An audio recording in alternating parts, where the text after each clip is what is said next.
Everything stated on WTF Nation Radio is to be considered the opinion of the person that stated it, and not an official representation of WTF Nation Radio or U.S. Army WTF Moments. Price does not include tax, title, or license. Some assembly required. Each item sold separately. Batteries not included. Objects and mirror are closer than they appear. If conditions persist, contact a physician. Individual results may vary. Keep out of the reach of children. Avoid prolonged exposure to direct sunlight. Keep in a cool, dark place. And please enjoy the show. Shots.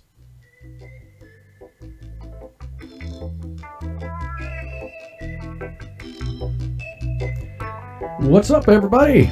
This is Kaz, and this is WTF Nation Radio with this presentation of The Green Room with Jason and Charlie. How's it going, guys? It's going great. It's going groovy, man. Yeah, man, my heart is beating out of my chest after watching that Patriots game. Holy shit, mine too, bro. Like, dude, mine too. That shit was a nail biter, though, all the way to the end. I don't have nails, like, anymore. I painted my wife's office. Yeah, I painted my wife's office, and I managed to chew all the paint off the fingernails. So it was definitely down to the last 5 seconds, man. Yep. And like Twitter is like exploding with another catch controversy over that touchdown. I was just reading over it before we were coming in. It's pretty funny. Really? Like yeah, Mike. Haters gonna hate. Yeah, Mike Pereira. The Mike Pereira. He's like one of the head officiators to like ever call a game. He posted, he's like, look, here's the rule. If you're going to the ground, you have to hold on to the ball when the ball hits the ground. Going to the ground trumps lunging, reaching to try to get extra yards or score a touchdown. You do that at your own risk. It's incomplete. Just ask Dez. He's obviously he's obviously referring to the Cowboys-Packers catch, no catch. So that's pretty yeah, whenever it comes from the horse's mouth like that, but then you have NBA players weighing in. Oh, they got hosed. Really? No. Is it even your sport? The rule is what the rule is, man. I mean, you have to maintain control, and he bobbled it. I mean, don't get me wrong. I am a Pats fan, so if that were Gronk, I would have definitely said that was a fucking touchdown. But the rule doesn't say it is. But you would have been wrong. I absolutely would have been, just like all these people are right now. But it was a good game nonetheless. For those of you wondering, Pats win 24-20 or 27-24. So that's pretty awesome. That's right down to the wire, man. And that was a big game for the Pats too. Yeah, especially after losing last week to frickin' Miami and that frickin' shocker. Yeah, this game tonight though, if this was win or lose really for them. Well, yeah, I mean they'd get bumped down to the 3rd seed because Jacksonville fucking is being not like Jacksonville at football. They're winning games, so the Pats would have dropped down to possibly the 3rd seed, the number 3 seed. So yeah, that could have been a big drop, and now they're holding on to 1. I mean, I don't fucking care for a whole lot of pro football. If you guys, the first time you guys are listening. So running kind of snide remark that I hate the NFL. Always have. He's an amateur football fan. Has nothing to do with protest or them taking a knee or any of that bullshit. I just don't like fucking NFL. I think I've always disliked how much they get paid. Maybe that's a little bit of jealousy. I don't know. Maybe I'm hating a little bit. Yeah, but well, I mean, humans are fallible. That's a lot of money that I'd like to have, but I'm not given the talent.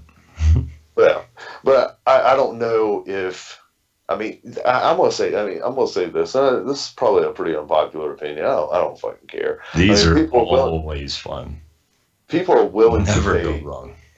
People are willing to pay these athletes these astronomical amounts. So it's their fucking money, whatever. Yeah. But when you look at all of the charity programs the NFL sponsors and everything, just think of how much more money they could funnel in if they paid their athletes a pretty healthy amount, but a reasonable amount. All right. I mean, we've got talented actors and actresses on Broadway that don't get paid nearly as much, and those are some pretty athletic plays. So I mean, I'm just making a fucking connection here. Yeah. That it's definitely a different type of athleticism, I mean, don't get me wrong. I'm not discounting the contact and all that shit. But when you look at other professional contact sports, the NFL is paid so much more. Yep. So I think what was those protests with but what was it at the beginning of the season? I think Steph Curry had just gotten like a ridiculous contract, or one of the NFL athletes got a ridiculous contract, and all these basketball players are talking about, hey, we need to get these contracts. It's like, you're not happy making fucking multi-million dollars, double-digit $1,000 a game check, You get like an $86,000 game check. What the fuck? Shut the fuck up. I mean, you play 82 games a year. You got 86,000 a game. Go fuck yourself. That's a lot of money. Takes me a whole year to earn that. Holy shit, man. Right? I mean, I don't want to take. I'm not trying to take away from their skill and ability and athleticism. I'm not at all. I mean, these are some fucking top of the fucking class for their sports. Yeah. Yeah. No doubt. These are some fucking awesome athletes. All right. Yeah. But they get paid. It's ridiculous. I mean, it comes with a risk. I mean, some of them leave with permanent damage. So here's my. I guess you're essentially making in a game what two E3s make in a year overseas combined. That's insanity. I mean, even if you play, all right, say you play 3 seasons and you're out, right? Yeah. You blow your knee out. If you're not one of those jackasses that went out and bought 4 houses, 15 cars that you can only drive one at a fucking time, and you were smart with your money, you'll be set for the rest of your life after the first season. There's a program on Netflix. I forget what the title of it was, but the purpose behind it was talking about athletes that go from nothing to having millions of dollars, and then mismanaging their funds. Nothing. They end up doing their entire career, but then they've got nothing to show for it because they've mismanaged their money because of poor management or the relatives that come out of the woodwork. The woodwork, It's now think about it. So that's sad. What if these athletes were cut down to say a $500,000 salary, right? They wouldn't risk like the potential paralysis for $500,000 a year. You know what? I think you're wrong. I think it'd be an excellent idea. Everybody works for a set amount of money. Call it $250,000, $500,000 a year, but then incentivize their performance. Yeah, incentive-laden contracts. Yeah, that makes sense.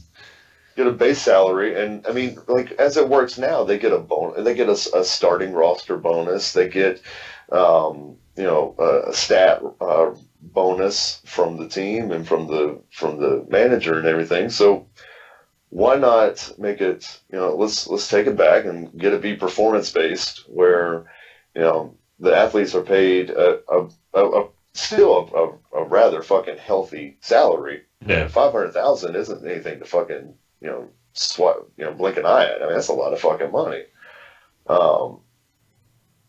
And you'd be met with protest fucking as soon as the first 100,000 was skimmed off. Of course. This is blue sky world thinking. I mean, abstract. I love abstract thinking. Yeah. You and your fucking utopia. Oh man, I mean, I can see the way the world could be a beautiful place, but realistically, human nature won't allow it. Yep. I mean, I'm an optimist in that I can see the beauty, but I'm a realist in knowing that behind it is probably the rotten side of the apple. Yeah. Well, I don't think this strain's going to make me the pessimist of the show tonight, so like last week. I'm happy to hear that, man. I am glad to hear that. Nah, man. But some Alien OG. This performance is brought to you by Alien OG. Yeah. Man. A dab that had me coughing for a good 5 minutes before the show. Oh, was that your Alien? Oh, that's Alien OG, yeah, the shatter. Oh yeah. Nuts. No, I had a little bit of Mr. Nice and realized, oh shit. That's a heavy indica. That's a real heavy indica. We don't want to go on the air after a real heavy indica. No, Yeah. so went ahead and switched it on over to some Sherbet OG, and I'm feeling pretty groovy. I feel like after the show, I'm probably going to finish cleaning the house and not sleep. I'm flying out tomorrow to go pick my girls up. Yeah, that's awesome. Cattle. Hell yeah. So doing some last minute cleaning around the house and getting. I know how that is. I just had a fucking Thanksgiving full of having family over, Everybody. so stressful as shit, making sure that everything was clean. Well, see, it's not as stressful for considering they're my children and not, some judgy aunt or uncle or something. Right, yeah. Or grandma. But grandma. Right. Grandma. No, my mama and papa aren't able to make it up there this year. Yeah. I'm gonna have to. That sucks. Yeah, papa's been having some health issues that have kind of.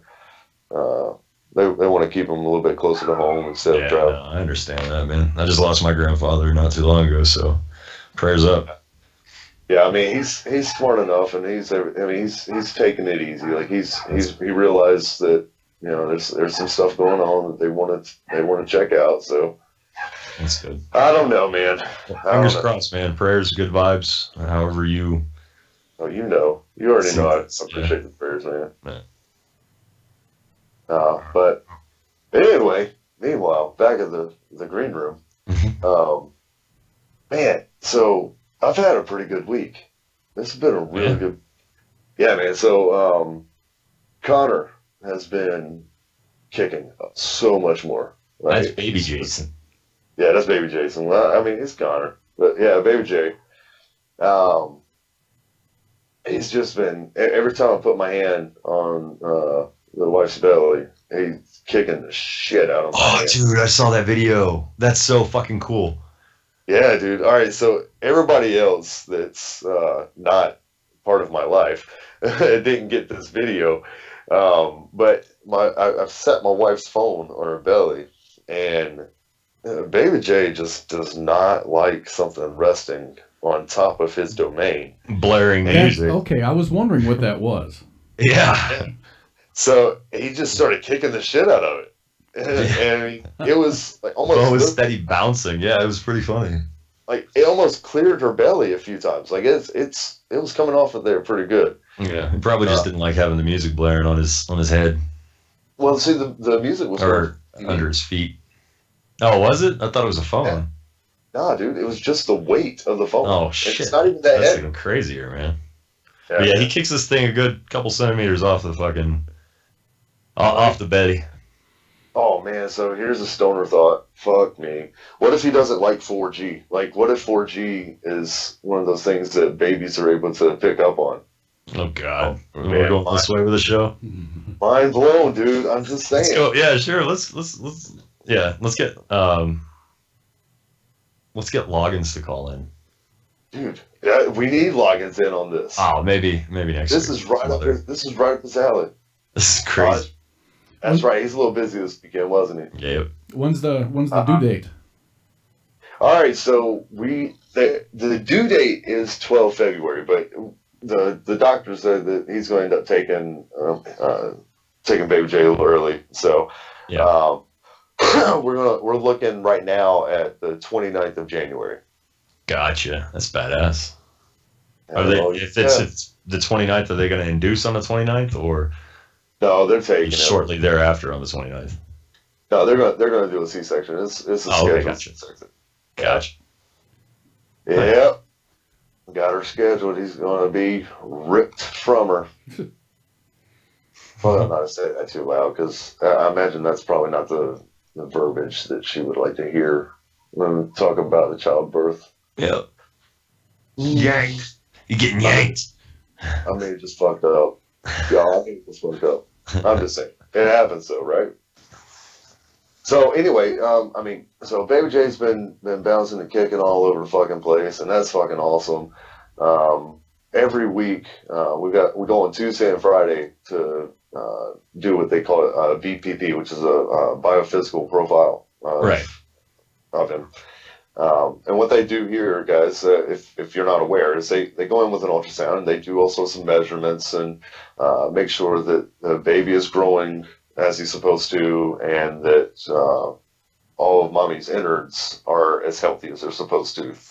I mean, so we do that twice a week because with Mrs. Jason being high risk, we go do that twice a week. Yeah. A couple of weeks ago, they had we had a little bit of a false alarm, and the baby J didn't move the way that they were wanting to see him move. So we had to go to the hospital. We ended up spending the night at the hospital. So I mean, it's good that they do this because they're keeping a really close eye. But it was a false alarm. As soon as we got to the hospital, baby J started moving, kicking, flopping. He's like, "What the fuck's going on?" Like, damn it, y'all! I was sleeping. Aaron Ashby in the Facebook live chat says that his due date is January 28th, and he also goes on to ask, or it says that this is going to be his second. How many kids do you have? Like 11. Like 11. Fuck you, man. I'm not as many as you do. I think us combined, we're a lot closer to 11, though. Now, I've got 4 children. This will be my 3rd biological, and I've got a stepson that is awesome. Might as well be kid too. He's a good kid too. Yeah, that little dude, he's awesome, man. So, he's been starting to give me a whole lot more attitude. So that again, all right. So Aaron, my bad, man. I don't know if I answered that. I've got 4, and Charlie, you've got 4, right? I've got 3. 3 girls, 3 little girls. Yeah. That are all going to be nuns. Yeah. Mine well, you too. better go ahead and start looking at the convents now. Yeah. I've got 2. Oh yeah, I've already been looking. at convents and things of the such. Hell yeah. Dude, just whatever you do, man, do not send them to an all-girls school, man. No, like my wife was from an all-girls school. I don't want to send them to an all-girls school. Dude, that's bad news bears. Yeah. That's bad news bears. Those are always the girls that the guys are looking for whenever they come out on spring break and shit. I'm just saying. Yep. No, but you don't get spring break in a convent. Spring break is where they go from digging up potatoes to planting lilacs, right? Or something. Some other fucking. I don't even know if lilac is a spring flower. It's just the only first flower that popped into my mind. We're a marijuana host, a marijuana show, and lilac is the first fucking flower that pops in your mind. I mean, lilac is actually the name of a strain, right? I actually think it is. I feel like I've had a strain called lilac. I'm about to go up on Leafly and check it out, though, for real. That's about to happen right now. I think the scent. I've had something like that before. And they got me thinking. Yeah, mini lilac. Is it? Oh, no, it's not a strain. It's a product. I knew I had seen it before. That's a vape. Yep. What the fuck? A fucking vape? I mean, who vapes lilac? It's for concentrates. No, it's the thing is called a mini lilac. It's the lilac is the name of the pen. It's a vape pen. Oh. Yeah, dude. You definitely. Oh, it's a quartz atomizer. Yeah, I gotcha. You definitely indicated. No, I thought you were talking about someone fucking vaped lilac. I'm like, why would you fucking vape lilac? Well, I'm glad that you. Or even lilac flavor or lilac scented shit. Why would you do that? I mean, it happens, dude. I mean, people. That doesn't. You know that there's. Oh man. Well, shit. So, what about you, man? How's your week been? Mine? It's not too bad. It's we decided we're gonna have a quiet Christmas because we had such an exciting Thanksgiving. So I'm just gonna chill here at the house. I might make a pizza or something. I don't think I'm gonna cook a fucking large meal like we did for Thanksgiving. It's just gonna be us 5. So nah, man. It's just gonna be us 5.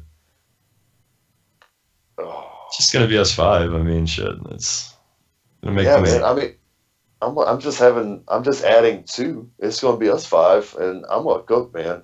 I had a huge fucking Thanksgiving. Like, I just want to fuck calm, dude. I want it so calm. Like, I don't think that there's a strain strong enough to make me as calm as I want to fucking be for the holidays, dude. Typically, because this is like quiet time right before, my wife being a business owner, taxes come out, W-2s drop just on the other side of the year.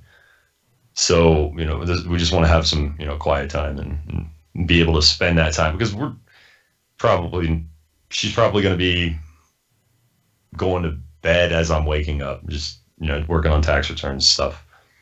So we just wanted to spend that time together and just hang out, enjoy family time, because we're not going to get a whole lot of it in the next 4 months. So. Hell yeah, man. No, that's good shit, dude. No, pretty chill week, though. I get it, though, man. I mean, the Christmas and all these holidays back to back to back, that everything's commercialized and everything's busy and hectic as fuck. And, my oldest birthday the day after Christmas, and my wife's German, so we celebrate 3 Christmases. The German on the 24th, the American on the 25th, and then my daughter's fucking birthday on the 26th. So, yeah. Still a lot going on. I mean, I traded family for a bunch of kids at a birthday party, so that's probably another reason why I want to kind of keep it relaxed, because we got that shit. And then my youngest's birthday is the 15th of January, so that's... Well, it kind of sucks for your daughter, man. To have her birthday's the day after Christmas. No, she gets presents. She gets plenty. She gets more fucking presents than I do. I mean, more presents than I have any year in my life. Every year. I was about to say, because I'm to the point where I get like one. Dude, there's a set of socks, a pack of socks. I'm the fucking happiest person in the world. Very few things are as comfortable, as brand new fucking socks. Hey, I mean, I'm right there with you. I get it, dude. Every time I get socks, I'm excited. I mean, I put them on immediately. I'm like, fuck yeah. I mean, I got some new socks. I'm going to see how these feel. I got a couple ties last year, too. I've worn a tie maybe once in the last 2 years. Well, see, all right, so before we got on the show, we were talking about how I worked as a ground segment engineer. Yeah. Before I was, what am I called now? I'm just a stoner, right? And we'll get back to that. Yeah, we'll get back to that. We'll get back to that. Red Leg brought up a great fucking point that we want to talk about that in the show later. Oh, yeah. But I wore a tie every fucking day. I was wearing a shirt and tie. I dressed to the fucking T. I mean, it was, I was, let's say, stunned. Domesticated in a polo shirt, khaki shorts, and flip-flops. Yeah. Well, see, I did that before. I did that before, too. Like, I wore flip-flops year-round. I was in Southern California. I wore flip-flops all year. Doubt it. But, gangrene or frostbite. We got a little bit of snow earlier this week. It was pretty fun. You'd be without toes. I would be toes. But shit. Hey, hold on a second. I got something. Hold on. What you got? One time for the birthday, bitch. What is Two it? times for the birthday, bitch. I don't know. It's Heath Barlow's birthday. I'm playing him a birthday song. Oh, Let's get it. Happy birthday. happy birthday, Eve. Happy birthday, Heath. How old are you, man?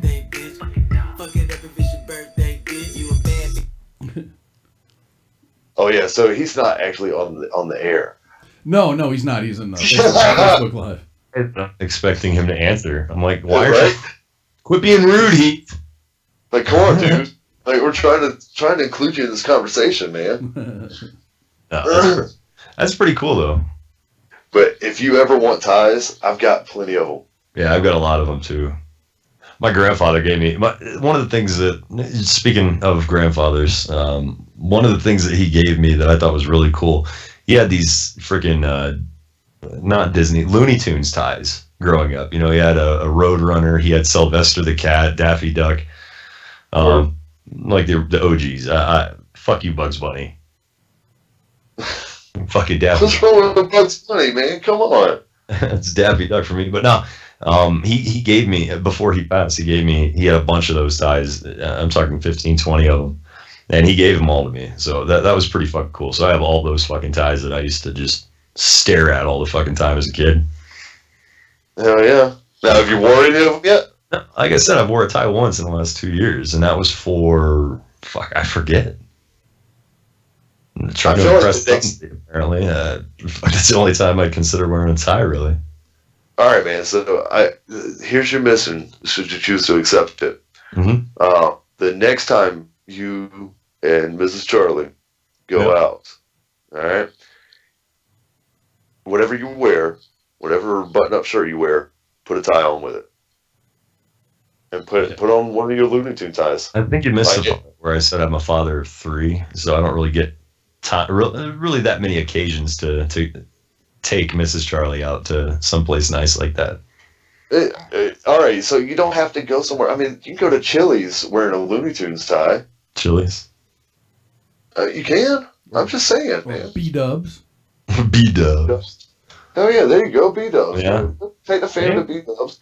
Let the youngest play on the little tablets, and you're sitting there wearing your Daffy Duck tie. Yeah, probably. What was that? What was that Mexican mouse? You remember the really fast one? Speedy Gonzalez. Speedy Gonzalez. Yes, I've got he's got a bow tie of Speedy Gonzalez as well, so that's pretty fucking cool. Dude, if I don't see you wearing that bow tie, I'm gonna be really disappointed. I just never really I'm super casual nowadays, man. I just go to school and see, those ties are perfect casual ties. Like whenever you go to school, wear a shirt and just tie a loose knot in the tie. Like have it hang down and you can wear it, man. Like a complete hipster douche. Nah. Dude, man, those ties are fucking timeless. They're not. That is not hip. Yeah, I know. They're great, but that is not hipster, man. That is grandpa. Wear it for the sake of wearing it, just as a question piece. That would enlist, people to talk to me more. It's just not really something that. You said fuck people. Yeah, fuck people. People suck. Like you said earlier, there's potential for so much good things to happen, but humanity doesn't really have that. Yeah, we don't really allow it to happen. They don't have that capability. Yeah. A lot of people suck. Not everyone, but not everyone. But I assume everyone sucks until they prove me otherwise. There's a pie chart. It's like 1 in 10. Yeah, I've seen it. It's on Facebook. It's real. Pie charts are never wrong either. Exactly, man. But hell, cause I know you see that shit all the time. What's that? People that suck. Not a whole lot. Oh yeah. I mean, yeah, there are people that suck. But I don't think I'm inundated with sucky people. I got a pretty tight team of folks that I work with. I'm very selective on the people I socialize with. So that's good shit, man. My inner circle is pretty good. I remember being dialed into a meeting whenever you just got me talking about working back there, and that brought up a lot of bad feelings. But this is the direction we want to go. No, man. All right. So this was actually kind of funny, though, man. So I was on a meeting, a big, huge teleconference with. It turned out there were a couple of directors on the line, and one of them was sitting there making some really asinine demands, and I thought that I hit mute whenever I actually said out loud how asinine they were, but I didn't. And after I got done talking, after I got done saying all these expletives and I was really upset about these decisions that were being made. All I hear is, who said that? Fuck. So I ended up having to go up to Palmdale, California, which is the asshole of Apple Valley, and explain to this director why my way was better and show him that my way was better. Otherwise, I was losing my job. Luckily, my way was better. Put your foot in your mouth, did you? No, I mean, actually, he ended up, I was his favorite project manager. Like, from that point on, every time that there was something to do with our program, that required anything of my expertise, he was saying, I want Jason to do it. And it was nice, but more often than not, it required me going up to Palmdale, which I hated going to Palmdale. I mean, there's nothing to do in Palmdale. Actually, I lied. There was a yard house, and I would go there all the fucking time and get shit-faced drunk. Yeah. And eat up all the food. That's what's up. It worked, man. Yeah. Hell yeah. So. What the hell is that noise? Dude, Jesse James at West Coast Customs is rolling down his fucking street. What'd you think? Yeah. So tonight I was sitting out on my front porch before we got on to the show, and I was like, you know what? I'm digging sitting out here underneath these Christmas lights. I'm gonna sit out here for the show. Well, this jackass in a bro truck just drove by. He's got it swatted. All this shit. He calls you out. Fucking bro trucks. No, luckily he doesn't have a diesel, so he doesn't roll coal through the. That's what they call it, rolling coal. Fucking diesel. Yeah. Oh yeah, but shit. I mean, I live out in the fucking country. I drive through clouds of black smoke all the fucking time because people are douchebags. Yeah. They say fuck a carbon footprint. Well, yeah. You know, speaking of your location of the show, I typically do my show in my garage. And I'm there again tonight, and it's a whole 27 degrees out here. So I'm about to, light something on fire, like my house. Oh man, it's a whole lot better if you light a bowl on fire. Yeah, I'm going to. But the way that Alien OG Dab had me hacking earlier, I'm gonna wait till break. I don't want to risk, throwing the show into just people laughing at it often. Hell yeah! All right, So back to what we were talking about. So let's go ahead and take this out through and carry it on through the break. What were we talking? About what we were discussing with Red Leg earlier. Oh, gotcha. I tried to see if I could get Red Leg on. He's busy with the missus. But so we discussed how somebody that drinks a lot of alcohol, drinks alcohol all day long, or ties one on every night. That person is considered an alcoholic. All right. Now, obviously, I'm not talking about myself here whenever I go into this next bit. I'm going to caveat that because I use cannabis on a daily as my medicine. But whenever you've got somebody that self-medicates for occasional anxiety, or you got somebody that just likes to come home a few nights a week and have a joint before going to bed, how can they be called a pothead and be measured on the same level as an alcoholic? Those are the titles. Or a drunk, yeah. Yeah. I think that's pretty unfair. I don't think you can measure with the same metric. I mean, if you're functional, I know there's going to be a lot of people that are like, I'm a functional drunk. No, you're fucking not. I mean, I know there are quite a few functional drunks, but you're not all functional drunks. There are more than enough of you caught drinking and driving, more than enough of you getting caught drinking at work. So, I mean, I understand the whole point of functional alcoholism. My father was an alcoholic and maintained a job civil service for the Air Force for 30 fucking years after being 18 years in the Air Force, So I know what a functional alcoholic is, dude, and I've had some Joes that I swear, that's the whole point I'm going into this fucking monologue about. I swear, they say, well, I'm a functioning alcoholic. No, you're fucking not. You're not. You're a sloppy drunk. Exactly. You're showing up to work late. You look disheveled. You're slurring your words all over fucking runs. You're slurring your words even when you're not drunk. That is when that's. I can put a lighter up to your fucking face, have you breathe, and you'll be like a blowtorch. It's you're drunk. But you know what? It doesn't matter how much reefer someone smokes. It doesn't matter how much they eat. They're not going to get like that. And they're not going to be a danger to themselves. I've greened out before. I kind of disagree with you there because I've had a green out before where I smoked so fucking much that I don't remember shit and I made an ass of myself. Yeah, but you're not going. I don't touch alcohol.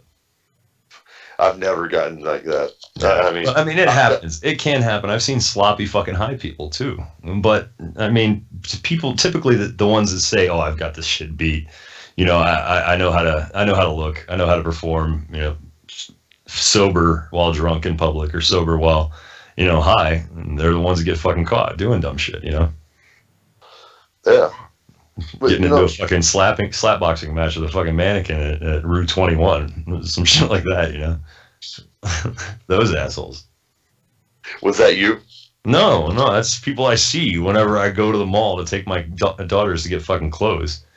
Oh no, okay, man. I thought you said that you made an ass of yourself. This is a couple. I wasn't sure. Oh no, yeah, I have plenty, and I've probably done worse shit than that. But yeah, no, that guy was so drunk I could smell him from a good 40 feet away, like legit. And I could tell you what he was drinking. It was vodka. Lots of vodka. Whoa. That was always a rough drink for me, man. I was more of a rum, fucking whiskey. I could drink those, but vodka, I usually got a little full of myself on vodka. See, I always, if I got drunk off of whiskey, man, it was gonna be Bad News Bears. Oh, really? No filter. No, not necessarily angry, but no filter. So if somebody made me angry, I had no filter. I'd tell them to go fuck off. I'd tell them how to fuck off, where to do it. And that's what this dude. That's what this dude at Route 21 was doing. Except he was saying it to a mannequin. No, I don't think I've ever been that fucked up that off of anything. Even whenever I was on I think when I was on my pills, I did some crazy shit. Oh yeah, we all have. Ambien, man, that's a hell of a drug. Fuck that. That shit is a hell of a drug. That shit made me act a fool, man. But see, so here's where I guess the issue is. We've got people that are responsibly consuming cannabis that are being labeled as a pothead or a stoner, functioning, upstanding citizens. And it's, I'm interested. What do we have our listeners on the line? We've got 415-889-8367. Open up the lines. Give us a call here before the break and let us know how you feel about this and your take. Well, I mean, there are the stereotypical stoners that fucking don't do anything, that are no in no way, shape, or form do anything productive for society. Right. But see, I always call those deadheads. So, if you're smoking and you're not doing anything, you're not keeping the house, you're not going to work every day, you're not doing something productive. All right. Yeah. I've always called that a deadhead. Personally, I mean, if you smoked, I thought you were a stoner. Right? That's just how it is. But I guess, now that I'm, thinking about it and the way Redleg posed this argument, it is a little, what's the word I'm looking for? A little lopsided here in the way that it's judged. And it really is. It really is. Where are you at with this? Yeah, the term functioning alcoholic is, I'd prefer to call it more of a you're simply surviving. Yeah. Right. It's a little better put than me calling them fucking liars. Cause likes to go the diplomatic route. That's why Cause is a G. No, I mean, I know folks. I've even had family members that have had problems with alcohol before, and it's just not. They were survivors. They went. That was just their habit. That was their thing. They would I mean, I'm not saying go to work drunk, but I mean that the drinks would happen every night. I mean, my dad was the same way. Yeah. And It was their vice. And yeah, and he just finally woke up and said, "Damn it, I'm killing myself," and he quit. Yeah, and that's good that he was able to see that. You know, there's nothing worse than being like as a family member seeing someone go through that and not realize the damage it's doing to them. Right. Now, what about the other side of the discussion? We're talking about, deadhead stoner, or just Bob that has a fucking vice that is less dangerous than the alcohol or the cigarettes that Susie, Tom, and Jake are smoking. Oh, I was like, I was about to say Bob who? Jesus, this is some fire ass alien OG guys. Hell yeah, man. I that's something about me. I take shit literal or not literal. I take everything at face value whenever I'm high. And yeah, I was like, who the fuck is Bob? I was like, is Bob, someone that was on the show with us a couple weeks ago or something? Yeah, that's that's where I go all the time. Well, what do you think, Kaz? What do you think about that? Well, I don't know. I think I would group them together. I mean, the guy that likes to have a couple of beers after work with the guys, or the guy that goes home and decides that they want to smoke. I think it's about the same. You do it responsibly. There's nothing wrong, but when it starts ruling the decisions that you make, or you form your life and your daily rituals around when am I going to, have a drink or smoke a bowl. Yeah, I've got to have a beer after work. Yeah. It just becomes, if it's a part of your routine, it becomes habitual. Yeah. Okay, well, I'll say, I do have a routine of wake and bake, right? Okay. Well, I mean, it's not like he's saying that those guys, like the ones that have a routine of wake and baking, and the guys that, get off of work and have a beer or two, or go out with a buddy and have a drink or two, things like that. He's not saying that you're the guy that, because you have a routine about it, you're the guy that's a fucking, person who just can't not have it, Yeah, exactly. Or abusing it, yeah. Yeah, no, I'm tracking. I'm not trying to change the meaning of what you're saying, Kaz. If that was wrong, tell me I'm wrong. No, it was good. It was good. Okay. All right, right on. All right. Hell yeah. I'm impressed. Charlie the Diplomat. Good job. I'm proud of you, man. Nailing it. That's worth a bowl of this Northern Lights during the break. That's worth a bowl. Oh, dude. Hell yeah. Hell yeah. Dude, I might go get a bowl too. I feel like, I've been living off my one hitter just because I want to. I want to conserve. But I think tonight's a bowl night.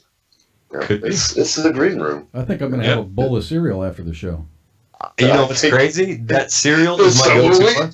It's just so alive. But no, my kids hate it because I'll tear up their cereal. All the cereal. Yeah. Well, see, I don't know. I'm not sure which direction I'm gonna go tonight, so I might go ahead and fry me up some bologna. Dude, all right. That's good shit right there.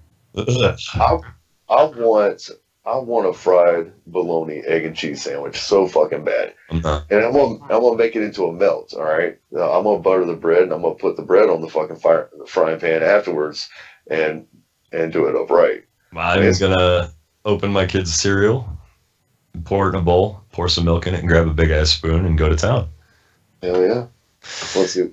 We've already established that I like to cook, though. Yeah, I don't know about fried bologna though. Oh, I made some. That's good, guys. Huh? That's good. I don't think I've had bologna since I was like 8. Oh, dude, I love. I'll go to the grocery store and then I'll go to the grocery store and I'll have the taste for something. I really want chocolate milk, so I'll buy some Nestle Quick Mix. Right. And and that little craving might go for a week. And bologna's the same way. I'll be like, damn, I really would like a bologna sandwich because it's easy, it's quick. And it's fucking delicious for a little while. Yeah. But then after that little while, you're like, ugh, I'm good with that bologna. See, it's like sandpaper, though. It's meat. is the texture of sandpaper. Like it, I think that's like pieces of bone or something. I saw on The Simpsons somewhere, so it's got to be true. Well, like this week, I I had a taste for New England clam chowder. Oh, So I can get behind that. So I made up a big ass pot of New England clam chowder. So I've been eating on that a little bit, and I've got extra. I'm starting to get sick of it, so I'm going to take a bunch of it into work tomorrow. It's like 3-day old. And your fucking entire crew is gonna be down with food poisoning. No, it lasts. Oh gosh, It's good stuff, man. It's really I good. love clam chowder. Yeah, From scratch. It's good stuff. Sorry about that, guys. Yeah, I saw you go off cam for a minute. Yeah, my Skype fucked up there, guys. Sorry about that. You're No, good. as soon as you fry bologna, though, it takes on a completely different taste. Right? It's fried bologna is where it's at, man. Well, Nah. It's subjective. yeah, I like it's like it. saying Spam is good for me. See, you like Spam? No, that's like Oh, saying that Spam is good for me. It's well, the same if you fucking don't- boat. if you don't like fried Spam, you probably won't like fried bologna. I don't know if I've consciously had Spam before. Oh yeah. Oh, I shit. tried. My last duty station was freaking Hawaii. So I mean, you go out, Oh, those Hawaiians love Spam. dude. It's like the national food. It's Yeah, but see, insane. they put some thick fucking slabs of Spam on shit. Like They I'm talking about thinly sliced Spam, like about the thickness of a patty of sausage. Mhm. Real thin. That's still about an inch and a half That's- too thick for me. Yeah, Oh man, that's what she said. that bitch is always talking, dude. She's always got something clever to say. Oh yeah. But yeah, man. So anyway, so that fried bologna, I'm gonna tear that shit up tonight. Okay. Godspeed, good sir. Now, do you do the lips and assholes bologna, or do you get the beef bologna? No, I do lips and assholes Yeah. bologna. Ugh. I do it's got to be the real shit. You read My It's gotta be real my stomach just literally flipped. well, I think I might be pregnant. you look at the ingredients. It's like contains chicken, pork, and other meats, or something like that. Yeah. Yeah, it's great. Chicken, it's pork, fucking delicious too, man. I'll eat the hell out of it too. Well, I don't think it's any worse than what's in Spam. So I'll eat the hell out of Spam too. I mean, I'm just saying. Like, I grew up. I mean, we didn't grow up poor, I guess, but we didn't necessarily grow up with. I didn't necessarily grow up with money either. So, I mean, we had a lot of cheap meals, and Spam is a real cheap meal, and it's shit. It works. yuck. And I don't think Shit. Spam's ever been equated outside of Hawaii, and I think it's Minnesota, right? That's like the Spam capital of the world. No clue. Yeah, it's like Minnesota, or fucking it could be Wisconsin, Milwaukee. I don't fucking know. But there was a huge thing over there in Hawaii. They were pissed because they lost out on, the buyer's rights to mass producing Spam, and Minnesota got it. So now Minnesota or Wisconsin are the world's largest producers of Spam. They outsourced that shit to America from America. Well, how about Hawaii can still be the greatest consumer of Spam? They probably will be and they're just an island. I think they're going to consume more Spam than mainland U.S. Right? I mean, they can maintain that title. Yeah, That's prestigious, right? I don't know. Just As prestigious as anything concerning Spam can be. yeah, I think Wisconsin is like brats and cheese. I don't think that they're doing Spam Cheese eating curds. contests and shit. We did Cheese Well, curds. I mean, cheese curds. Cheese curds are awesome.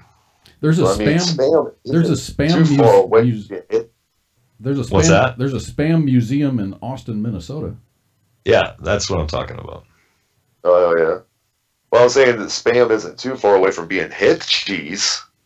I mean, it's not too far removed. Is that brain? Is that code for brain?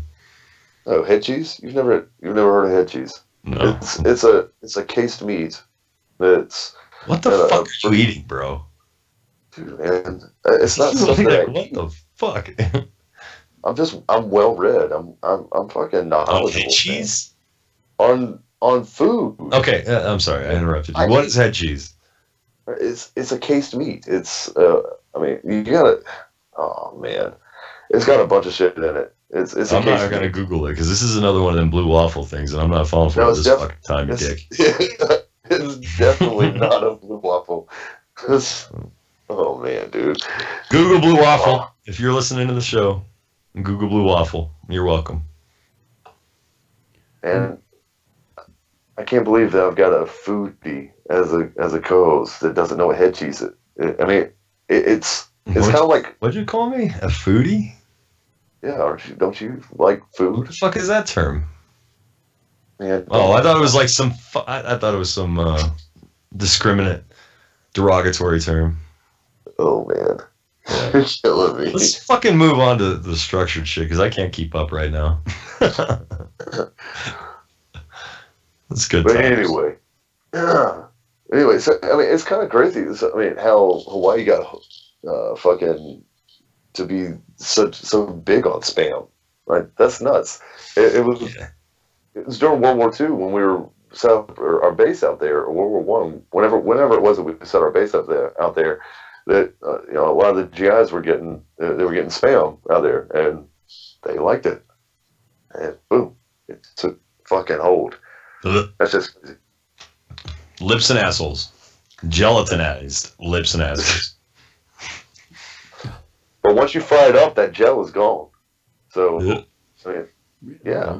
It just liquefies. Yeah, I was about to say, it's not gone. It just changes form. It's still there. And then it turns that way back in your stomach. No, I think that our body temperature is warm enough to keep it liquefied. I don't know, man. That's interesting. I'd like to know that. I wouldn't. That's so gross. I've eaten a lot of spam in my lifetime, so I'd like to know whether or not it's still in there somewhere. It probably is. It's probably grown into. That's probably why you have so many issues. You think it's the spam, huh? Yeah, I do. Canned meat. Oh man, dude, you're talking about canned meat. Now you got me wanting some fucking. All right, dude. Have you ever had? What the fuck? Yes. Dude, have you ever had potted meat or deviled ham? Yeah, deviled ham I've had. Braunschweiger. See that? Braunschweiger, yeah. Leberwurst. Oh. See, I mean, you'll eat that shit. Yeah, I will, because I know it's in there. It's not lips and assholes. Yeah, it's pulverized liver. Brain. And brain. I mean, I don't know, man. I'm just saying. Yeah, I mean, it's a different language, though, so I feel exotic, you know. But no, that's so, like, gelatinous meat. Sounds delicious. No, not the adjective I'd use to describe it. No, I will tell you this, man. I made some venison cube steak the other night. That was fucking delicious. My father-in-law, somebody gave him a deer, and he ran it through the processor and gave us some cube steak. Nice. Best fucking cube steak I've had in like ever. I mean, probably my life. It was fucking delicious. Yeah, deer's amazing. My buddy Chris, whenever he lived out here, dude, he would always. His dad would go hunting, or they would have parts of a deer from the butcher, and then they'd case it. You know, he'd give me a shitload of those venison sausages. He gave me a venison summer sausage, fucking a few backstrap steaks that I cooked up for my grandfather and I. Yeah, dude, I can go all day with venison. All you need is a little salt and fucking pepper, and you're good.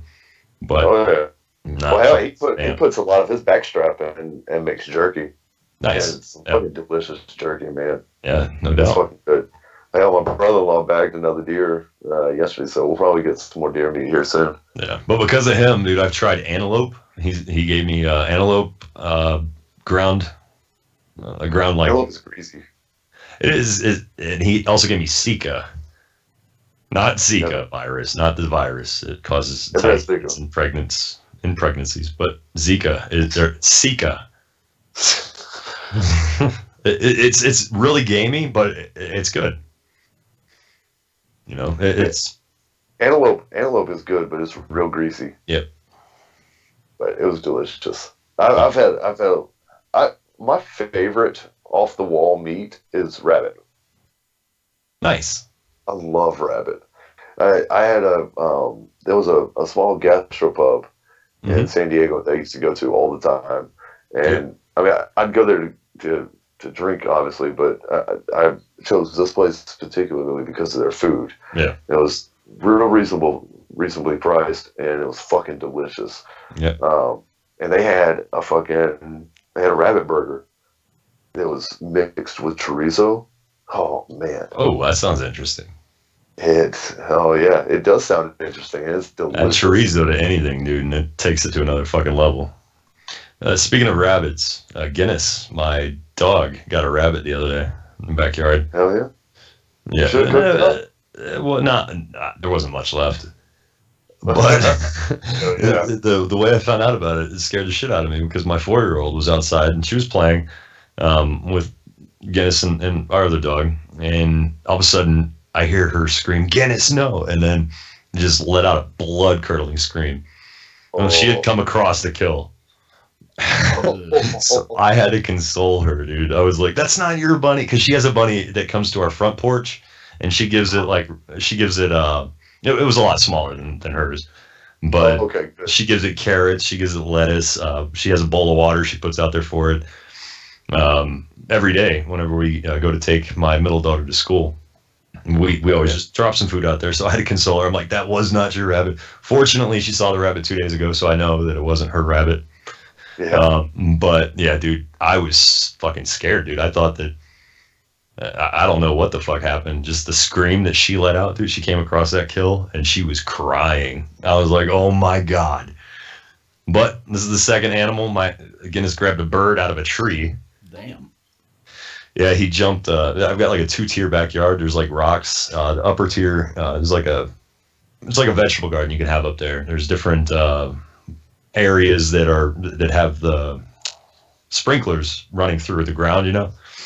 And so there's these boxed off areas that you can, plant vegetables or whatever you feel like planting, marijuana, whatever. But he jumped off of there. There was a hanging branch, and Chris, the guy that gave me all that deer sausage and shit, he was here whenever it happened.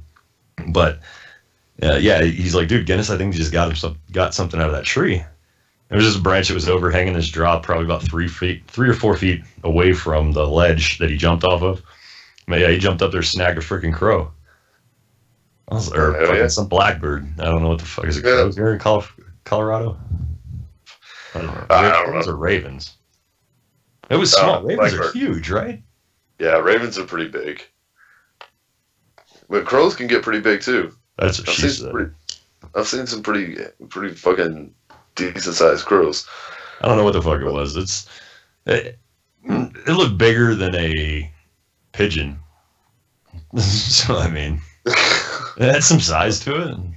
But yeah, he just jumped off that. Yeah, he jumped off that second tier and just grabbed that thing out of the sky, or off that branch. That's legit. Yeah, that's pretty cool. That's legit. Hell yeah.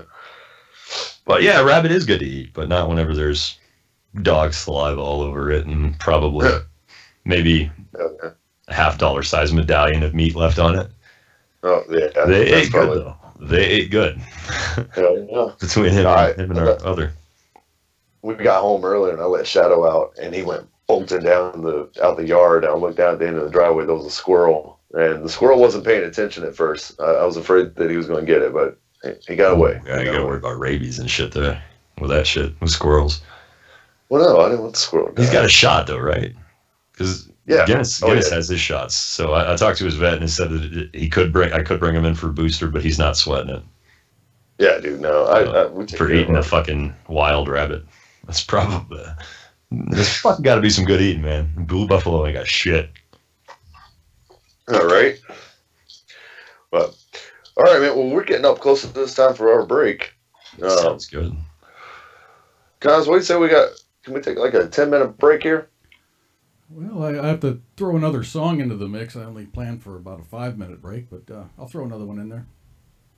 Oh, right on, man. Hell yeah. No, we my just to let everybody know, my girls just called and they're on the phone waiting for me to take our break. That's why I wanted to take a little bit longer. Going to pick them up tomorrow, and I'm excited. All right, man. Sounds good. See you on the other side of the break. Yep. Heck yeah, man. We'll be back, everybody. All right, man. Thank you. WTF Nation Radio. Hi, John. Hey, Ross. Russ, how you doing? Good. Hey, I got a question for you. Okay. Hey, when does the SWAT team actually become a terrorist attack team? Telephone number. I mean, when they come busting in someone's house at 4 o'clock in the morning with no kind of warning, with machine guns, 45s everywhere. What'd you have in your house? 4 ounces of weed. All right, thank you.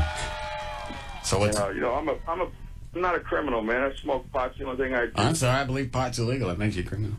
And in most countries, I've been into most countries. I understand that. I've smoked pot and hash all over the world. It's illegal in other countries. It's illegal here. Right, but, I mean, we all know pot's not a problem. No, I understand that. It's still illegal. It's true. Thank you. Do they have the right to bust down my door, throw a bomb in there, and come in there with machine guns? Is your door laying down right now? I put it back up. Okay, but they actually knocked it down? They knocked it down. I'd probably say they can do that. it. But I had it back up, and they threw a bomb in my house that exploded. What did it do? Was it a gas bomb? I couldn't tell you if it was a gas bomb. Did it kill anyone? No, but it scared my cat so bad. Well, of course. That's what those are considered in the industry cat bombs.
The voice of U.S. Army, WTF Moments. This is WTF Nation Radio. And we are back, ladies and gentlemen, for the last hour of the Green Room Show. What's going on, Jason and Charlie? Living the dream, man. You know how it goes. I'm ready for round 2. Right. I mean, you put on a whole bunch of extra clothes. Yep. And every bit of it is fucking Patriot shit. Real-time thermometer? Nah, that's bullshit. I got hunting gloves on. There's no Pat stuff there. This is camouflage. Maybe that's why you can't see them. See what? Yeah, exactly. The real-time temperature right now for my garage is 18 degrees. So I just want you guys to know I love you all. That's dedication right there. If I get pneumonia and die. That's bullshit cold. That is bullshit cold, dude. Like, it didn't even seem that cold earlier today. Like, outside, but it can't have dropped that fast. I don't know, man. Like, there's a lot thinner up here. It's 49 fucking degrees here, maybe 48. It's a state now. of emergency. And I mean, come on, fuck you. It's not that bad, but it's fucking cold. I was stationed in Georgia when we got snow. Well, I don't. Yeah, they closed fucking the state down. The state. Yeah, Georgia's pretty bad. Whenever, like, if you get a few inches of snow, but see, you got to realize in Georgia, when the snow first starts falling, it's melting as soon as it hits the ground. So that's a layer that's perfect for black ice. And you're a layer that's perfect for black ice. Your mom. Oh. Great job. You're welcome. I'm super proud of you. That took a lot. Right? But I mean, that's why states in the southeast, whenever they get a lot of really bad snow, they shut down because we don't have to fucking deal with it that much. Massachusetts, we go to school and the buses have snowplows on them. Well, see, I mean, y'all are fucking prepared. We don't get that shit down here that much. We have our snow days in like April. In May. Now, I'm not sure how that works. I remember a couple years ago, we had a lot of ice, and it shut down a lot of power and everything. Ice is pretty bad in the South. Yeah. Ice is the killer. Ice is the killer, man. We have usually around like when the stock show and rodeo is in February, we almost always get an ice storm during that 2-week period. Yeah, it shuts things down. Yeah, where are you at again? You're Central Time, right? Yeah, I'm in Central. Oh, okay. I'm in the Dallas Fort Worth Metroplex. Oh, gotcha. You're over there. Yeah, it does get bad over there too whenever it snows. Well, see, in 2007, I was at Fort Riley. I had just had my first back surgery, and no sooner than I got home from the surgery, the next morning, woke up, everything was covered in ice. We had a really bad ice storm come through. Nice. Looks like Narnia. Dude, it was really bad. It was fucking terrible. And I slipped and I fucking fell and I busted my ass in the fucking motor pool. Dude, that was some shitty mess right there, man. That's some shitty mess. Yeah. I was stationed in Lawton at fucking got off of Fort Sill. Oh, man. I was on duty. I was on duty, staff duty, and we got a pretty bad ice storm in, and the roads were black. And it took my incompetent chain of command about 7 hours over my shift to realize to send someone from the barracks because no one was coming in. Oh, your relief? So, yeah, because my relief was supposed to be off post. He lived off post, so yeah. We weren't relieved because my chain of command didn't ensure that we were relieved. That sounds about right. Yeah, fucking. You were in the Army, right?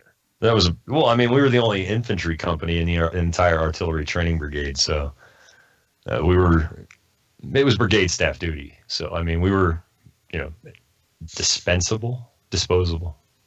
Wait, you were there in 07, weren't you? No, yeah. 06, 2005 to 2007, yeah. Yeah, dude. That's nuts, man. I came down to SIL during that time. Yeah.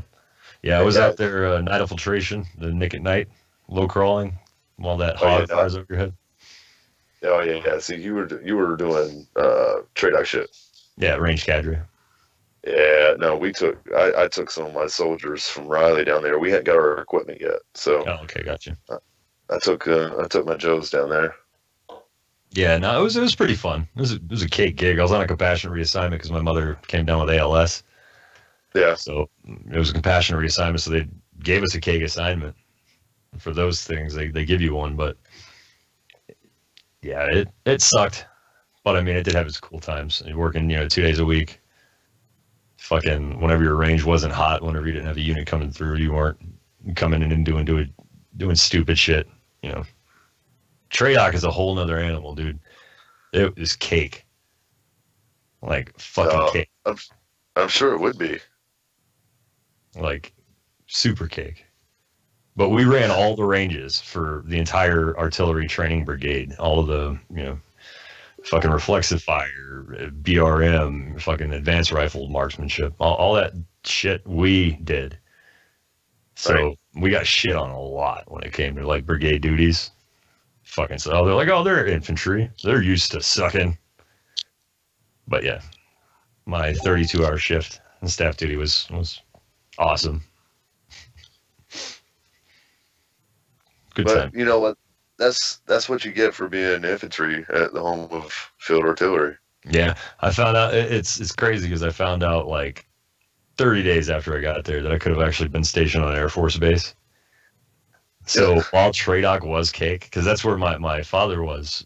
He was down at Altus Air Force Base, and yeah, so I could have been stationed down there. But if I thought we got shit on bad in the fucking Army, dude, we probably would have been done every fucking detail, like all six of us Army guys on Altus Air Force Base. That's what I was about to say, man. All right, so my aunt and her husband were stationed at Altus Air Force Base, and I mean. It's a badass base because of the birds that fly out of it, right? But that's about all that's got going for it. It's just C-17s and C-130s now. Oh well, see, then that base sucks. Like, yeah, my old man was in the Air Force. He was a loadmaster for C-5s and C-17s, and then whenever he got out and was a civilian for the Air Force, he was basically cadre teaching the military loadmasters how to fucking load C-5s and C-17s. But about I think 6 or 7 years ago they stopped with the C-5s there. But now they have the KC-130s. The C-17s are still there, but the C-5s aren't no more. Well, that's some bullshit. Well, see, that place sucks altogether now then. I mean, that was the only thing it had going for it was that fucking C-5 going out of there. Made for some awesome fucking loudness, though. Dude, whenever any of those were fucking going off the fucking runway, the whole fucking base knew it. Like, it shook everything. That was fucking awesome. I love that fucking bird. Yeah, that thing was insane. But no, Oklahoma is Oklahoma. And they would have a fucking meltdown whenever it would snow. So, yeah, I'd imagine Texas would be just the same. I think there's like 3 snowplows for the entire state. Maybe. They have it on, better things like mistresses for Republican senators and things like that. That's where the budgetary discretionary funds go. Right. Dude had like 3 senators? Or 3, yeah, it was 3 Republican senators that had fucking mistresses that were, WikiLeaks dropped some shit about them. Cool. Yeah, Oklahoma. Oh, man. The state that did not allow that. You guys remember that show that was on, I think, what was it? Science Channel or Discovery Channel? Cosmos with Neil deGrasse Tyson. Mm-hmm. Well, Oklahoma didn't allow it. Like they did not allow the show in the state. It was crazy. Not at all. Like, it was not at all. Google the shit. Fucking, there were fucking news reports about it. Dude, it was insane. Because why? It upsets people's creationists. Yeah, the creationists. Yeah. I'm Catholic, but whenever you try to censor science, you just end up looking stupid. Science is science. Mm-hmm. It is. They deal in facts. And faith is everything else to me. But that's nuts. They did not allow that entire fucking miniseries. The world public fucking miniseries was not allowed in Oklahoma. They were like the one bright spot or dark spot on the map. Dude, that's nuts. It's pretty funny. You know, dude, it's kind of like what I guess it's kind of parallels a little bit. Philadelphia right now is pushing a ban on bulletproof glass. That makes sense. Tell us why. Tell us why. All right, so here's what these fucking geniuses think. All right, so Philadelphia is one step closer. This article on Fox News reads to getting rid of bulletproof glass in many of its small businesses as part of a larger effort to crack down on loitering, public urination, and potential drug sales. Public urination? These bulletproof glasses contribute to public urination, guys. That's scary. What? Well, I mean, if they're trying to, they're removing the bulletproof glass in an effort to cut down on loitering, public urination, and potential drug sales. How do they make that correlation? I don't fucking know, man. I don't know how this is. I don't know how protecting the store clerks ties in to this at all. That's insane. So let's carry on. The city's Public Health and Human Services Committee passed a bill Monday enabling Philadelphia's Department of Licenses and Inspections to regulate the bullet-resistant barricades that stand between customers and cash registers in many neighborhood corner stores, according to Fox 29. Court is saying no establishment required to obtain a large establishment license shall erect or maintain a physical barrier that requires the person serving the food either to open a window or other aperture or to pass the food through a window or other aperture in order to hand the food to a customer inside the establishment. The bill states it also calls for larger establishments to have bathrooms for customers. All right, I can understand bathrooms. I mean that's public facilities. All right, I get that, but still don't see this whole security barrier in crime-ridden neighborhoods. Let's carry on. It might make sense by the time we get through the article. What do you reckon? So what are they going to get rid of drive-thrus now? Well, no, it says so. Serving food to a person inside the establishment. So if you were if McDonald's had a bulletproof glass window that they served through the front counter, then that's what he's talking about.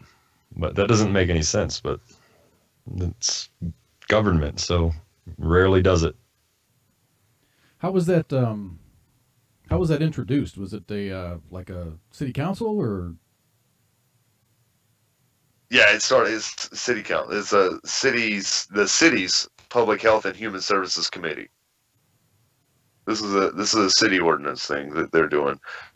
So several hundred of the deli owners told Fox 29 they feel as though they are being singled out, and numerous shopkeepers are among those protesting the bill. If the glass comes down, the crime rates will rise, and there will be lots of dead bodies.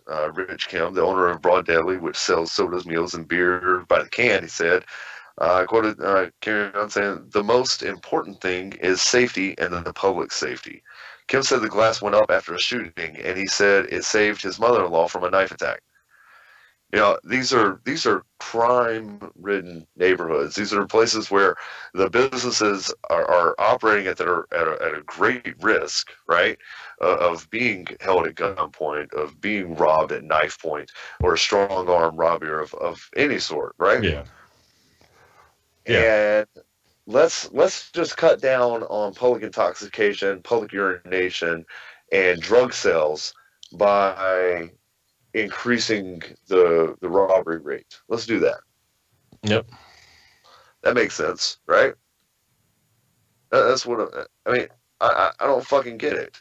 Do we start? So the lines are still open. We're 415-889-8367. That's 415-889. 8367. 367. Yeah, I got the number pinned on Facebook Live. Nice. Oh yeah, guys. So give us a call. Chime in about this. Let us know what you think about the correlation between bulletproof glass and public urination. And from what I understood, this passed. This is like a thing now. Yep. Yeah, like these guys. Take effect. They have until like 2019 to take them down. Yeah, but then as soon as one person gets shot, they're going right back up. So it's just wasted tax dollars. But will they go back up, or are they going to say this is an isolated incident? I mean, I guess there are some people dumb enough to believe that, but I don't know. I mean, every single article that you pull up about this is talking, is looking at the absurdity of this. I cannot find a single article that supports this ban. You know, I get that Philadelphia, you know, the mayor and everybody sitting up in town hall, they want their city to appear inviting and welcoming, and they want people to feel safe whenever they go to these locations. But what's more important, the appearance of safety or safety itself?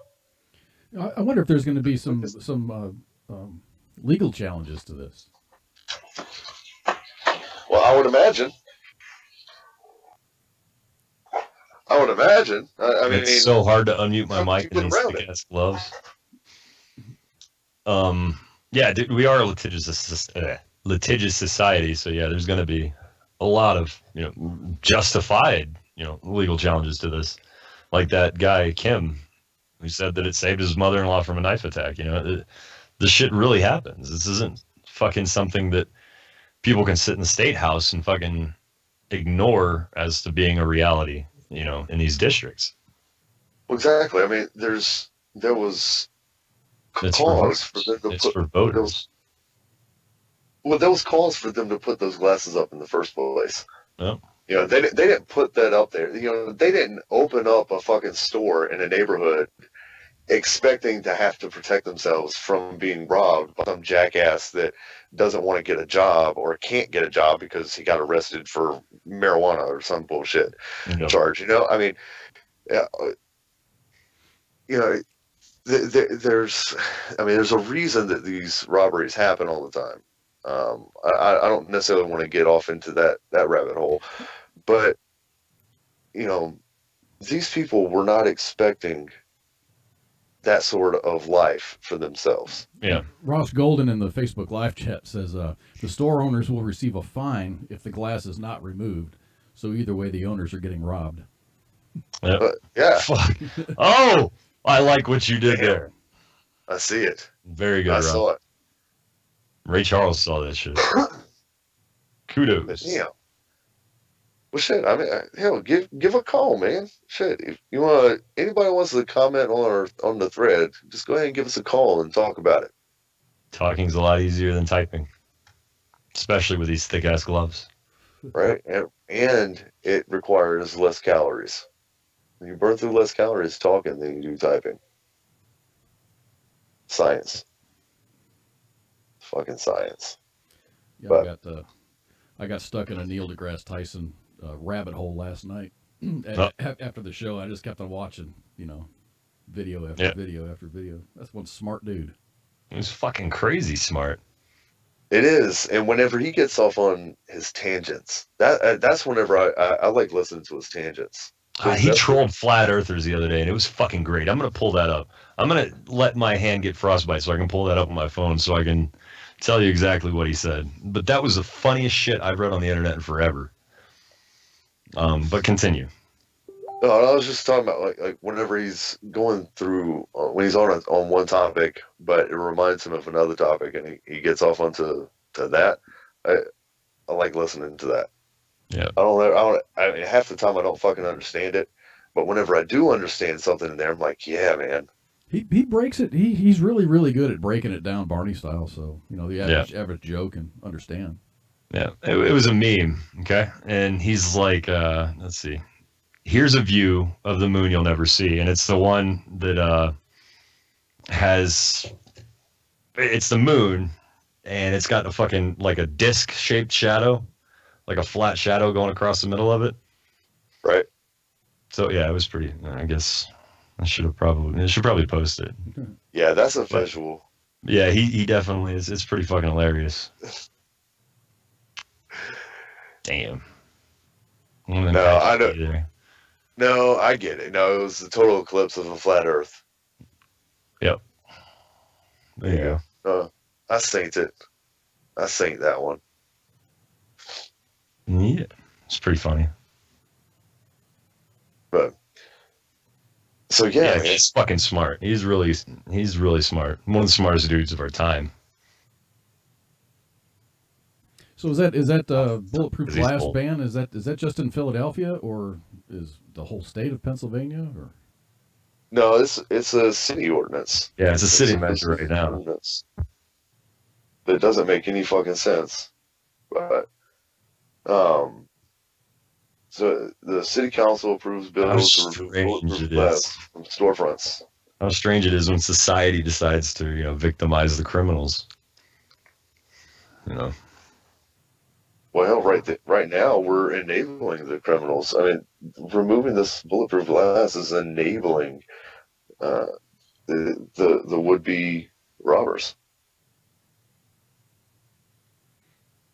Okay. You got that glass up there, and you know you can't shoot through it. You're not going to be able to rob them until they walk out of the room or walk out of the store. You know, that was an equalizer. And they just took that away. My bong water is slush. What about? Is it just for food establishments? I mean, or do banks have to fall in line with this and maybe check cashing businesses? I doubt that. I think it's just convenience stores because they can't, you know, afford to donate money like the banks can. Sure. I mean, that's the only thing that I can surmise because it's specifically talking about handing over food products. So, yeah. I mean... but I read something over that about it applying to all, you know, gas stations that... I mean, maybe gas stations that serve food, you know, the thing, but gas stations, it was very, very general in saying gas stations. A bag of chips is food. Yeah, consider it. I mean, you know, that's handing food across a glass.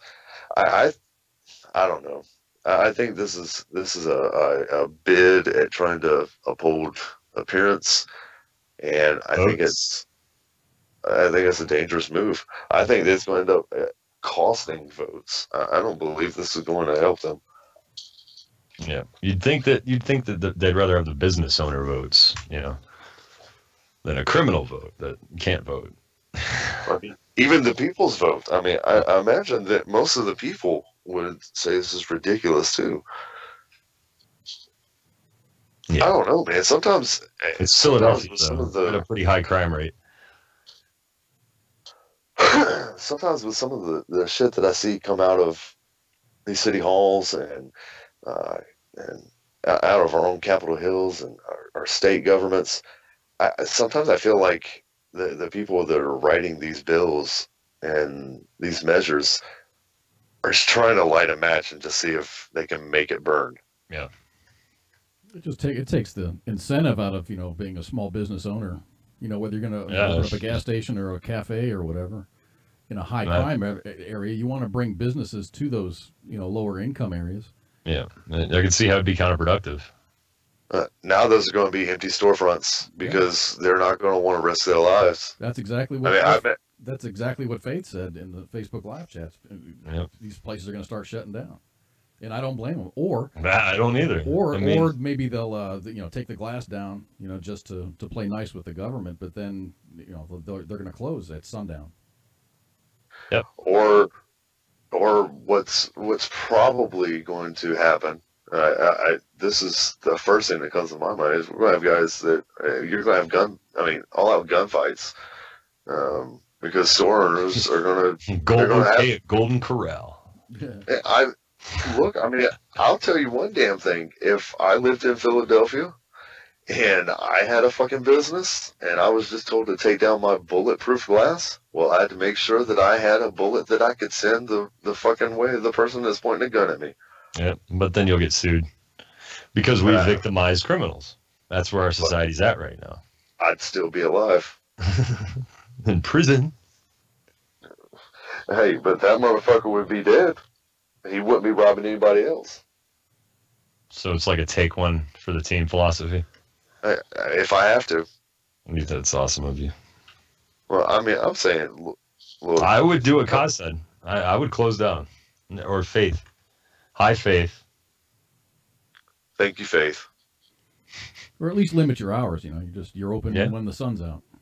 Yep. But even still, like, it's not like the sun has any impact on crime right now. I mean, shit happens in broad daylights. The shit happens. Broad daylights? How many daylights do you have? Broad day, a lot right now. This Northern Lights is counting as one of those lights.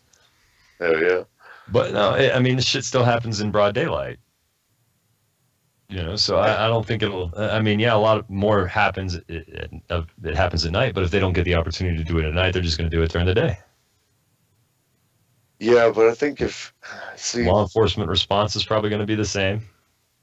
Yeah, you're probably looking at I mean, the police are still got the same response time. Yeah. If not, actually, I mean, it's probably going to take response time down. If anything, if you think about it, because they're going to have a really difficult time going from one crime scene to another. Yeah. And keeping a lot of people employed, a lot of law enforcement employed in those neighborhoods whenever there aren't many businesses. You know, it's not going to be easy. Yeah, and then look at the flip side. You know, with the climate the way it is now, with the way tensions are. Dude, it's cold. That's all I know. How many? I'm not talking about the weather climate. I'm talking about political climate and the climate within our citizens. There's a lot of tensions. Yeah, we're going to see more shootings. I don't think it's going to be. I mean, if the police are going to be, they're going to be stretched beyond their means, and it's whenever. That's when we bring in the military. I don't know about all that. Jade Helm. Jade's Helm. I'm just saying. I think that it's unless they bring on a lot of new police officers, they're gonna have a difficult time keeping up with the increase in crimes. No. Whenever you've got, I think it's a voting thing. And whenever we've got those armed robberies, you've got weapons drawn, and when you haven't been getting sleep, you've been working overtime for 3 weeks. Yeah, we've been there. We've seen it in combat. It's not hard at all to see something that's not there and open fire or miss something that is there. Yep. And that costs you or one of your buddies their life. Yeah. I mean, it's going to be. It's going to be interesting to see how this is fought in court, because I know this is going to be fought in court. I sure hope so, because I'm not being facetious. My thoughts and prayers go out to they're trying to first responders of Philadelphia. Yeah. They're trying to argue it, or they'll try to argue it as it being like a civil, like a discrimination. These are only in these low, poverty neighborhoods or these high poverty neighborhoods, but that's the facts of the matter. I mean, the high poverty, it has a direct correlation to how often these things are robbed. Mm-hmm. I mean, but if you can't rob him, so you're just victimizing criminal activity. That's all you're doing. Saying, "Oh, well, poor him. He can't commit crime." Well, I can say this. I mean, I can say this much. I mean, they targeted those areas specifically because those are the areas that have the bulletproof glass. If we're being honest, I really think this is I'll say it again. I think this is just them wanting to maintain or to improve their image. get back to the city of brotherly love kind of thing. You know what I mean? Yeah, no doubt. But I think it's going to backfire. Oh yeah, definitely. Dude, I'm like, the back tire. What the fuck does that mean? It means Northern Lights. I really think that you just said Northern Lights. Northern Lights. Definitely Northern Lights. There's probably a strain called Northern Lights. There is. All right. There actually is. That's what I've actually got packed in a bowl. But no, I just got this awesome notification to restart my computer for the new version of Windows, and I just had to pick a time. So sorry, I was lost in. I actually like how they're doing that now. They say, "Hey, you have an update coming. It's already been it's already been downloaded to your computer. All you got to do is set a time to do your restart." Yep. So that's what I was doing right now. I wanted to make sure that while being high, I was not gonna hit restart now and then drop the fucking show. Would be all alone. I mean, I'm still here. Jason loves to talk, man. Yeah, he does. Yeah, dude. Oh man. But no, I think I do think it's going to be fought and overturned. I mean, it's got to be. You think? I really do. Are you sure about that, man? I'm sure just about it, yeah. You know, I love playing devil's advocate. I know. And I'm telling you, man, the way the political climate is right now, I really don't see. I see that they're going to stick to their guns. I think that's what's going to happen. Well, they can't stick to their guns if it's overturned by the Supreme fucking Court. The city council can they can have all these rules and whatever, but they also have to be legal. Yeah. And in order, you're taking these tools away from these business owners that allow them to protect themselves and their employees. Yep. So that's I think is going to be the sticking point. And I see this not going into law for very long. Yeah, it's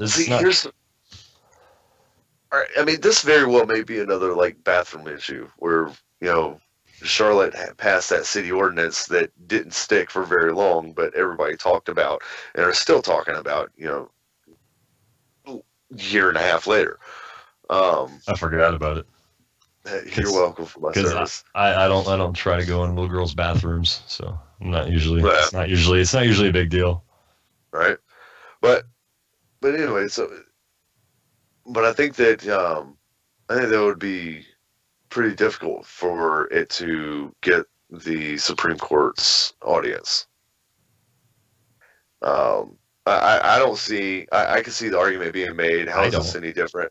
Well, all right. Well, Tom Brady was one appeal away to find out if Mother Nature let fucking air out of footballs from the Supreme Court. So I mean, I don't think that the fucking. I think that this being a public safety issue and a business owner, safety issue. I think that this is something that the Supreme Court would give an audience to. If you're not letting me finish, man. So how is this any different? How is this any different than a city ordinance for storefronts to have a certain appearance? We see it in a lot of small towns where stores are required to maintain a certain appearance. How is this any different than that? It's not. Yeah, but to make your storefront look, to make your storefront look pretty or attractive is different. Take your trash out. Spray down your sidewalk at least twice a week, or whatever those rules are. Maintain fresh paint. Don't have a run-down store. This is going to be a human safety issue. Well, see, all right, so here's the thing. All right, so there's a town back where I grew up, right?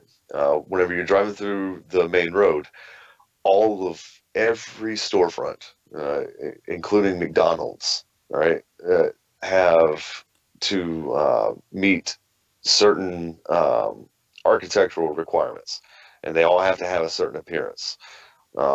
And whenever you go into them, they all have to have a certain level of maintenance. I mean, they've got some really strict city ordinances.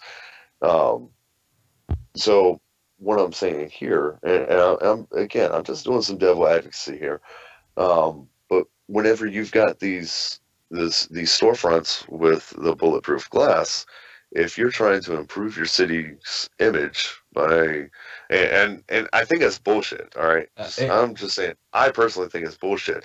But when it comes to an argumentative sake, and when it comes to the debate that's going to ensue, as far as what's going to happen from this, I can definitely see the argument being made as to how is this any different than the city ordinance that are applying to some of the other. I mean, this is going to apply across the city, right? It's not just in these neighborhoods. It just happens to be these neighborhoods are the most affected, right? Well, I think, and even Aaron Ashby in the Facebook Live chat says, you know, these guys are going to have to hire a security force. Yeah. It's like marijuana dispensaries, huh? I was thinking about that. You know, that's jobs for fucking, you know, retired operators. Right. Just have a little, you know, had like, you know, the what the hell were those guys? They wore red, the Angels, Guardian Angels. Oh, yeah. Kind of like yeah. that Hells kind of Angels? force. No, Guardian Angels. Charlie's Angels? Where's my Angels? Charlie's Angels? Yeah. No, fuck you guys. Everyone. Yeah, Charlie, dude, you don't have any, man. Oh, your man. angels are in the house. They're behind that door in the back of the Being fucking garage. demons, because I can hear them right now. Yeah, my youngins, he's staying the night with Granny and Papa's tonight. Yep. Is flying out tomorrow. First thing tomorrow morning. I got an early flight. I've got to be at the airport at like 05. Probably no later than 05:30. Yeah, fuck all that. Tomorrow morning? Yeah, tomorrow morning, man. Yeah, fuck all that, dude. Nah. Now, as soon as the green room's done tonight, Jason is going to go to fuck to sleep. So you're not going to have a bologna sandwich? I've got to eat. You liar. No, Caught you in a lie. No, I'm that's kidding. that's part of the routine, man. Back to routines. Yeah, I don't I've think you got understood routine. my. I don't think you understood my explanation of routines earlier, guys. I've got a bedtime routine. I eat before I go to sleep. That's a routine. Yeah, I'm gonna get a big ass bowl of cereal too. I don't think there's a bowl big enough in my house that I could find. Might have to take a pot, I've got bowls big enough. I've got big mixing bowls. like a 3-quart pot or something. I've got like, the There you munchies. This shit gives me these Northern Lights. It gives me the fucking munchies. Hell yeah. It's not a bad strain. I think the strain that gives me the munchies the most is sour diesel. Yeah. I want to smoke some sour diesel, man. I will eat up the entire fucking house. When I was I was driving through Colorado on the way up to Montana to see my girls, and you know, so I hit up a dispensary and I got some edibles, and so I Some edibles. So I go back to the hotel room. I'm listening to the show. I think it was a Jay Reddy show, and they, you know, I ate one, and I'm waiting and waiting and waiting. It took like an hour, but by the time the show was done, and I'm ready to go to bed because it was an indica. Yes. I got fucking hungry, and I was just like, I need food, and I didn't. We've all had those cravings. So I go back down. I go back down to my car, and I got my road stash of just snacks and whatever. Dude, I killed a whole fucking bag of Bugles before. Hell yeah. Nice. A whole bag, and this is a big boy bag too, man. It wasn't one of those small snack things you get out of the vending machine. This is a whole bag of fucking Bugles. Yes. This Hell shit- yes. Yeah, That's dude, munchies usually go salty or fatty. Depending on the strain that's giving you the munchies, you'll want something that's salty or fatty. Somehow, some people eat healthy fucking food whenever they get munchies. Like, I know people that will eat apples. Oh, I need a Dude, salad. one of the best fucking munchies I've ever had. Don't knock it until you fucking try it. Slice up a few Fiji apples, okay, and then get peanut butter. Oh, there you go. Butter. And just dip the apple slices in the peanut butter, bro. It is the fucking, because you'd think Cottonmouth with fucking peanut butter would be horrible, but the apples. But you got the apples, dude. Yeah, man. My brain. Oh, dude. Yeah. I'm gonna have to do it. It's amazing. Maybe do that over that fucking Heart attack waiting to happen. Fried bologna sandwich. Yeah, right. Do you put anything on it? Do you put anything on it like ketchup or mayonnaise or? On his not on apple slices. No, silly. no, on the fried bologna. No, not on apple slices. That'd be disgusting. No, dude, if you get some of those caramel dipping sauces, that's really good. I've got a thing of those because we were gonna make some ketchup. A little bit of ketchup on it. A little ketchup, yeah. Ketchup and caramel. There you go. That sounds disgusting. Spam. All right, now spam is edible. All right, ketchup on anything other than French fries is not very edible. Yeah. French fries and meatloaf. I like ketchup and potato chips. Like you go get like the Lay's regular potato chips. Okay, ketchup on French fries, meatloaf, and potato chips. Those are big over in Germany. Those ketchup flavored Lay's. Mayonnaise is some good chips, aren't they? Mayonnaise on Lay's chips or Ruffles even. What the fuck? I can't do mayonnaise like that, man. Miracle Whip. I like Miracle Whip. I like mayonnaise too, but I like Miracle Whip a little better. Oh, no. See, all right. I promise you, whenever you come into the Jason household, there is only Duke's mayonnaise. That's just how it goes. So if you want that, cool. So what you're telling me is to bring my own Miracle Whip. Gotcha. No, I'm saying that. Check. I'm saying that shit is not allowed in my house. Well, I'll keep it in my truck. There you go. Check. Sneak out to the truck a few times. It's not drivable.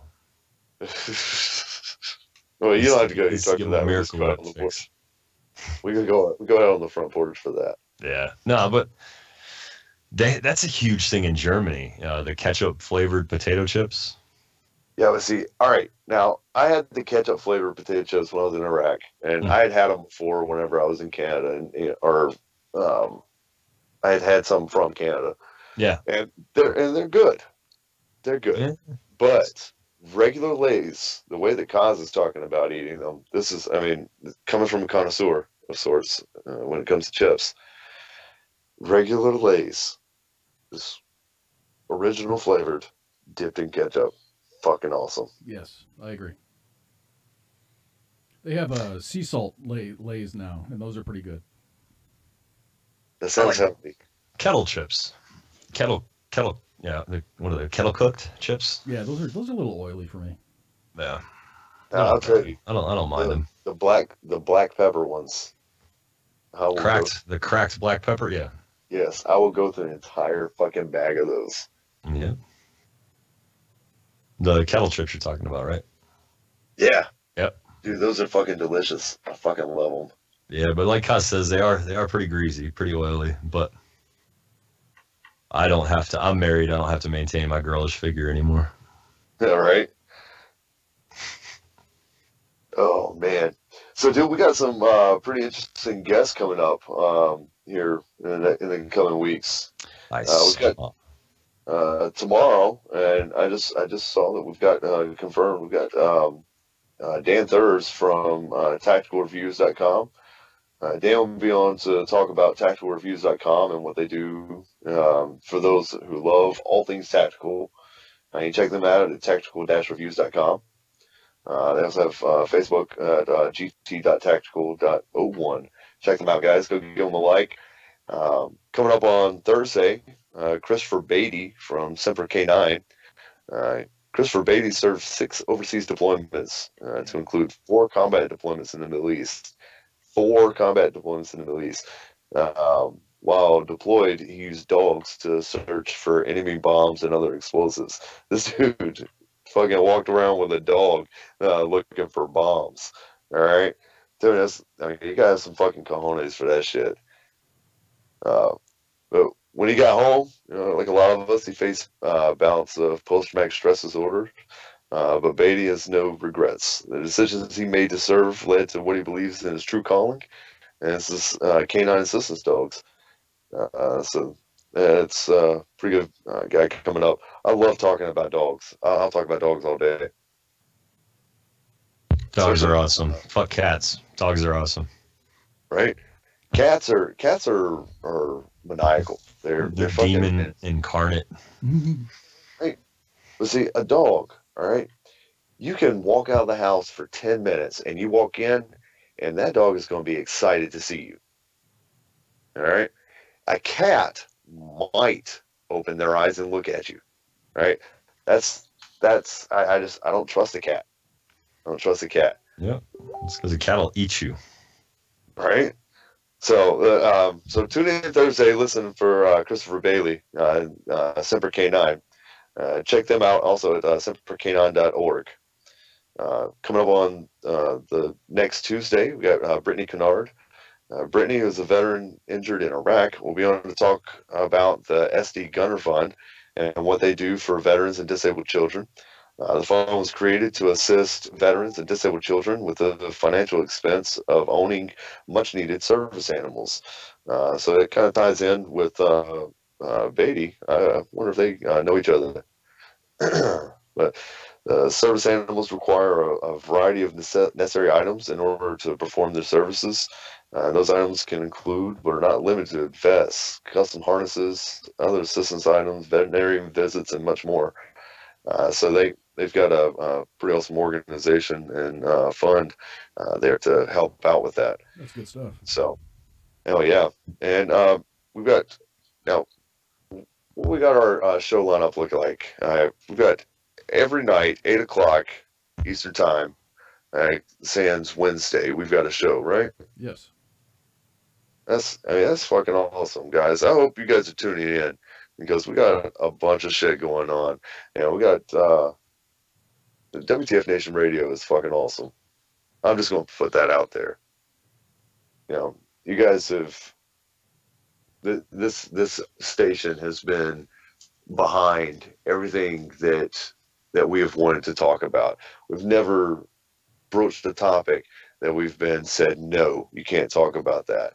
I love having this sort of autonomy to just get out here and discuss what's really on veterans' minds, because we're a group of veterans. So how about that? Oh yeah, man. Yeah, that's a lot of good shit, man. We got good products here. Met some good people here too. And a lot of good people. Oh yeah. And Cos, man, I want to thank you again for covering down and helping us out with this broadcast. We've got it all set up. I finally got my broadcast area squared away, so I have it all set up. I just need to get it everything tweaked and ready to go. That's good stuff, man. Just ping Redleg and he'll be. It doesn't take long to set up. Oh yeah, that's what I'm hoping for. That's what I am hoping for. So, guys, it's getting to that time of the night where we're gonna have to say adieu. Yeah. Hey, and don't forget we have a lunchtime show now, Tuesdays and Thursdays at 1300 Taco Truck. Or was it 1200 hours Eastern, 1400 Jose's Taco Truck. KJ is driving that bus. Yes, that is an interesting bus. Also, they've got some interesting topics in there. There's always a good bit of shenanigans going on, and some pretty good discussion coming on out of that show as also. Absolutely. I mean, you never really know what you're gonna get. Yeah. Well, it's kind of like the Green Room show. You never really. I mean, it says Green Room. Our show is dependent on the strain.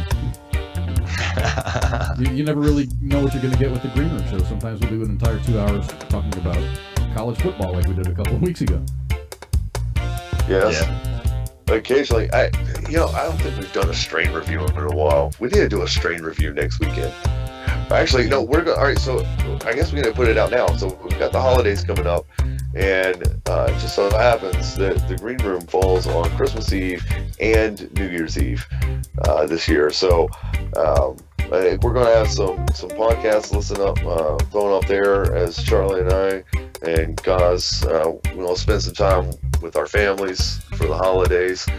And as we're going into that, just everybody's this is a stressful time of year, right, guys? And if you're going through anything, we've got so many resources at our disposal. Do not go through it alone. Do not go through it alone. Alright, guys? So, just remind everybody to have a happy and very safe holidays. Wear your safety belt if you've got one. And we'll catch you back here after the new year. Yeah. All set up, ready to go on our own. Stand on our own 2 feet again. That'd be awesome. Yeah, but we do appreciate you, Cause. Oh, sure thing, buddy. You're fucking awesome. All right, guys. Well, I guess that's it. That's the show. So don't forget to tune in tomorrow and every other day after that. Thank you, everybody, for tuning in. Have a good night.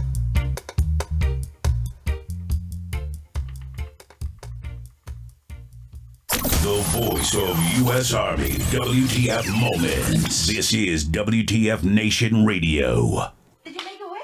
Yeah. What'd you wish for? I wish for big movies.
WTF Nation Radio. WTF Nation Radio.